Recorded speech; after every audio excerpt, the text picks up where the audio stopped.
सर्वे के पिछले लेक्चर में हमने लेवलिंग को स्टार्ट किया था, जिसके अंदर हमने लास्ट राइज और फॉल मेथड को देखा था। अब उसी के अंदर यहाँ पर हम बात करते हैं correction for curvature and refraction effect of earth.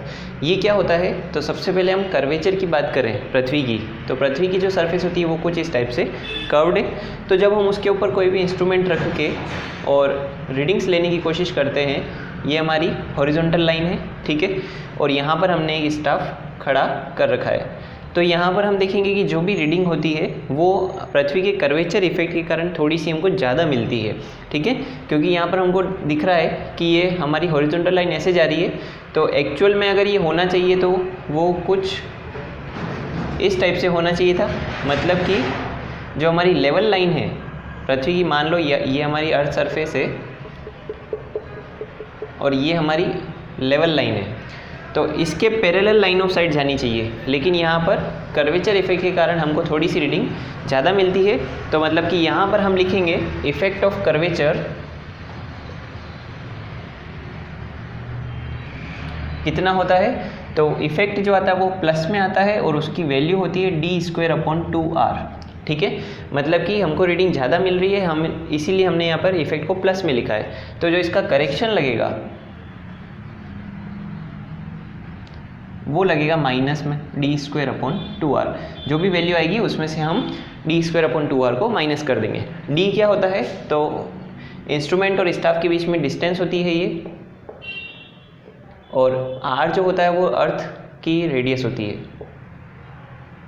और जिसको कि हम 6400 किलोमीटर लेते हैं। इसके बाद हम बात करते हैं दूसरा जो इफेक्ट आता है रिफ्रैक्शन इफेक्ट। तो ये जो रिफ्रैक्शन इफेक्ट होता है इसके अंदर क्या होता है कि पृथ्वी के ऊपर ग्रेविटेशन के कारण और रिफ्रैक्शन इफेक्ट के कारण हमारी जो लाइन ऑफ साइट होती है वो लाइन ऑफ साइट क्या होती है, थोड़ी सी नीचे की ओर बेंड हो जाती है। जब भी हम किसी चीज़ को देखते हैं तो वो एकदम स्ट्रेट नहीं दिखती है, वो थोड़ी सी रिफ्रैक्शन इफेक्ट के कारण हमारी लाइन ऑफ साइट नीचे हो जाती है। तो इस वजह से जो हमारी लाइन ऑफ साइट होगी वो कुछ इस टाइप से नीचे की ओर बेंड हो जाएगी। हमको देखना तो इधर सीधा था, मतलब हमको रीडिंग यहाँ की लेनी चाहिए थी, लेकिन रिफ्रैक्शन इफेक्ट के कारण थोड़ी सी हमारी लाइन ऑफ साइट बेंड हो गई, ठीक है। तो उस वजह से जो इफेक्ट आएगा वो कहलाएगा रिफ्रैक्शन इफेक्ट। तो रिफ्रैक्शन के कारण हमको जो रीडिंग मिलती है वो थोड़ी सी कम मिलती है। तो मतलब कि यहाँ पर इफेक्ट ऑफ रिफ्रैक्शन जो होगा वो माइनस में होगा, और उसका कितना इफेक्ट लगता है, d²/2r 1/7, ठीक है, 1/7 d²/2r। और इसका जो करेक्शन लगेगा वो कितना लगेगा, तो इसका अगर इफेक्ट माइनस में है तो करेक्शन इसका प्लस में लगेगा, ठीक है। तो ये थे हमारे दोनों इफेक्ट। अब इन दोनों इफेक्ट को कंबाइन करने के बाद हमारे पास एक फॉर्मूला बनता है जिसको कि हम combined correction for curvature and refraction बोलते हैं, क्योंकि जब भी हम इसका इफेक्ट लगाएंगे, करेक्शन लगाएंगे, तो दोनों का साथ में लगेगा। तो फाइनली जो इसका करेक्शन लगता है वो फॉर्मूला होता है 0.06728 d²। ये जो है वो करेक्शन हमारा लगता है, ठीक है। और यहाँ पर जो ये कर्वेचर का इफेक्ट लगता है, रिफ्रैक्शन और कर्वेचर का, वो जनरली ऐसा माना जाता है कि जब हमारी डिस्टेंस 1 किलोमीटर से ज़्यादा होगी, यानी कि किलोमीटर्स में जब रीडिंग होगी तब ये करेक्शन लगता है। मीटर्स में रीडिंग होगी, जैसे कि 1000 मीटर के अंदर 1000 मीटर से जाने पर 1 किलोमीटर हो जाता है, तो उससे कम अगर डिस्टेंस होगी d, तो ये करेक्शन इफेक्ट नहीं लगेगा, और बाकी ये लगाना है। और यहाँ पर जो डिस्टेंस लगेगी ये डिस्टेंस हमेशा किलोमीटर में लेनी होती है। अब इसके बाद हम बात करते हैं, यहीं से एक डिस्टेंस का फॉर्मूला भी बनता है, विजिबल डिस्टेंस का, क्योंकि ये d जो है वो विजिबल डिस्टेंस है। तो विजिबल अगर डिस्टेंस पूछ ले हमें, ठीक है, मतलब कि हमको करेक्शन दे दिया, c की वैल्यू दे दी जाए, तो हम क्या करेंगे, डिस्टेंस इज इक्वल्स टू क्या हो जाएगा, c/0.06728, और d² था तो इसका रूट हो जाएगा। ये होती है हमारी विजिबल डिस्टेंस का फॉर्मूला। और एक और बात यहाँ पर ध्यान रखने की, जो रिफ्रैक्शन इफेक्ट होता है जिससे क्या होता है कि हमारी जो लाइन ऑफ साइट होती है थोड़ी सी नीचे की तरफ बेंड हो जाती है, तो उसी वजह से जो है जो होराइजन पर सनराइज होता है, मतलब कि क्षितिज पर जो सूर्योदय होता है, वो भी हमको थोड़ा सा समय से पहले दिख जाता है, ठीक है। जैसे कि ये हमारा होराइजन है, पृथ्वी की सरफेस, तो यहाँ पर अगर मान लीजिए सनराइज हो रहा है तो लाइन ऑफ साइट जो हमारी जानी चाहिए वो तो ऐसी जानी चाहिए, मतलब कि अभी हमको कुछ नहीं दिखेगा, लेकिन रिफ्लेक्शन इफेक्ट के कारण हमारी जो लाइन ऑफ साइट होती है थोड़ी सी नीचे झुक जाती है, उस वजह से सूर्योदय जो होता है वो भी हमको थोड़ा सा पहले दिख जाता है समय से, ठीक है। इसके बाद हम बात करते हैं मेथड ऑफ लेवलिंग की। तो यहाँ पर हमारे पास 3 मेथड आते हैं लेवलिंग के, रेसिप्रोकल लेवलिंग, प्रोफाइल लेवलिंग जिसको कि हम लॉन्गिट्यूडनल सेक्शनिंग भी बोलते हैं, और क्रॉस सेक्शनिंग। तो सबसे पहले बात करते हैं रेसिप्रोकल लेवलिंग क्या होती है। तो मान लीजिए कि ये हमारा कोई एक लंबा सा ग्राउंड है, ठीक है, काफ़ी इनके बीच में डिस्टेंस है, तो इनके बीच में अगर यहाँ से इंस्ट्रूमेंट को खड़ा किया जाए, मान लो इसके बीच में डिस्टेंस 10 किलोमीटर है या फिर 2 किलोमीटर है, तो यहाँ से हम यहाँ तक जो स्टाफ की रीडिंग्स लेंगे, ठीक है, तो उसके अंदर जो होता है वो रिफ्रैक्शन और कर्वेचर का इफेक्ट आएगा, ठीक है। अब हम बात करते हैं कि इस इफेक्ट को अगर हमको हटाना है, इस इफेक्ट को हमको इंक्लूड नहीं करना है, तो हम क्या करेंगे कि बीच की डिस्टेंसेस को कम कर दी जाएगी। मतलब क्या करेंगे कि इस पूरी टोटल लेंथ को कुछ 2 टुकड़ों में बांट देते हैं। जैसे कि मान लो यहाँ से यहाँ तक हमने इस स्टाफ रखकर रीडिंग्स ले ली, फिर हमने यहाँ से इंस्ट्रूमेंट चेंज कर दिया, अब बीच में एक जगह और इंस्ट्रूमेंट खड़ा कर दिया और यहाँ से बैक साइड लेके और फोर साइड ले ली। तो इस तरीके से हमने पूरे एक ही बार में सर्वे करने से अच्छा क्या किया कि इंस्ट्रूमेंट को 2 बार सेट कर दिया, जिससे कि हमारा जो रिफ्रैक्शन और कर्वेचर का इफेक्ट था वो कम हो गया, ठीक है।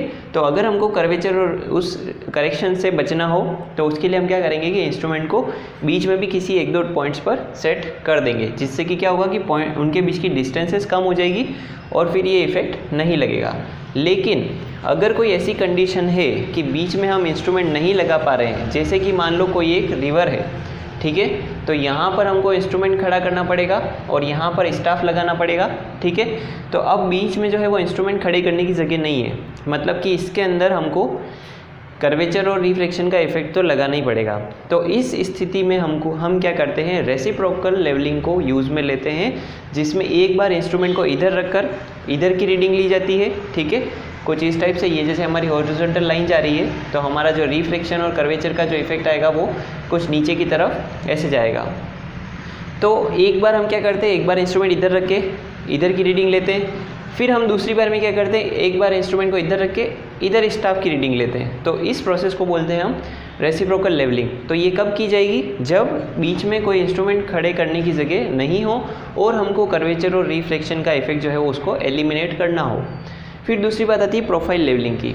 तो प्रोफाइल लेवलिंग को ही हम लॉन्गिट्यूडनल सेक्शनिंग भी बोलते हैं। इसका यूज़ जनरली जो है लंबी रोड या कैनाल के सेक्शंस को लेने के लिए किया जाता है।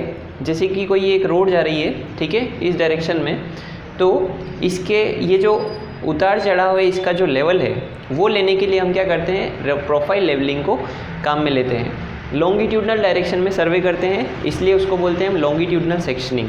क्या करेंगे, सबसे पहले यहाँ इंस्ट्रूमेंट खड़ा करेंगे, एक बैक साइड ले ली जाएगी, ठीक है, फिर कुछ पॉइंट्स पर स्टाफ खड़ा करके रीडिंग्स ले ली जाएगी। फिर हमको इंस्ट्रूमेंट चेंज करना है तो ये टर्निंग पॉइंट आ जाएगा, फिर यहाँ से हम वापस इंस्ट्रूमेंट खड़ा करके आगे की भी रीडिंग्स लेंगे। इस टाइप से जो है वो इस तरह से जो सर्वे चलता है वो कहलाता है हमारा प्रोफाइल लेवलिंग। इससे हमको ज़मीन की बनावट का पता चलता है। फिर इसके बाद बात करते हैं क्रॉस सेक्शनिंग की। तो क्रॉस सेक्शनिंग में क्या होता है, रोड का या कैनाल का क्रॉस सेक्शन के लेवल्स लिए जाते हैं। जैसे कि हम टॉप से देखें तो ये हमारी कोई कैनाल का सेंटर है या फिर रोड की सेंटर लाइन है, ठीक है, ये रोड जा रही है हमारी, ठीक है, और ये हमारी रोड की सेंटर लाइन है। तो हम क्या करते हैं, इसी लेंथ के अकॉर्डिंग इंस्ट्रूमेंट को सेट करते जाते हैं, आगे चलते जाते हैं, लेकिन जो लेवल लिए जाते हैं वो इस सेंटर लाइन के 90 डिग्री पर कुछ ऑफसेट्स लेकर और फिर लिए जाते हैं। मतलब कि यहाँ पर ये लाइन कीजिए, अब यहाँ लेवल लिया, यहाँ लेवल लिया, यहाँ लेवल लिया, इस तरह से जो लेवल लिए जाते हैं वो कहलाते हैं हमारे क्रॉस सेक्शनिंग मेथड के अंदर। तो इससे हमको क्या पता चलता है कि रोड का या कैनाल का क्रॉस सेक्शन पता चल जाता है कि किस टाइप से अंड्यूलेटिंग है या प्लेन है। तो ये थे हमारे लेवलिंग के मेथड। अब इसके बाद एक टॉपिक और आता है हमारा इसमें, सेंसिटिविटी ऑफ बबल ट्यूब। तो ये क्या होता है कि कोई भी बबल ट्यूब जिसको कि हम लेवल करने के लिए इंस्ट्रूमेंट को काम में लेते हैं, जो कि हमारी कुछ इस टाइप से होती है, जिसके अंदर एक बबल जो होता है वो इस टाइप से होता है। तो इसकी सेंसिटिविटी क्या होती है, मतलब कि वो बबल ट्यूब जो है वो कितनी एक्यूरेटली किसी इंस्ट्रूमेंट को लेवल कर सकती है, वो कहलाती है उसकी सेंसिटिविटी। तो सेंसिटिविटी जो होती है कुछ 6 फैक्टर्स के ऊपर डिपेंड करती है। जैसे कि बबल हमारी जो ट्यूब की सेंसिटिविटी है वो इन तीनों चीज़ों के तो प्रोपोर्शनल होगी।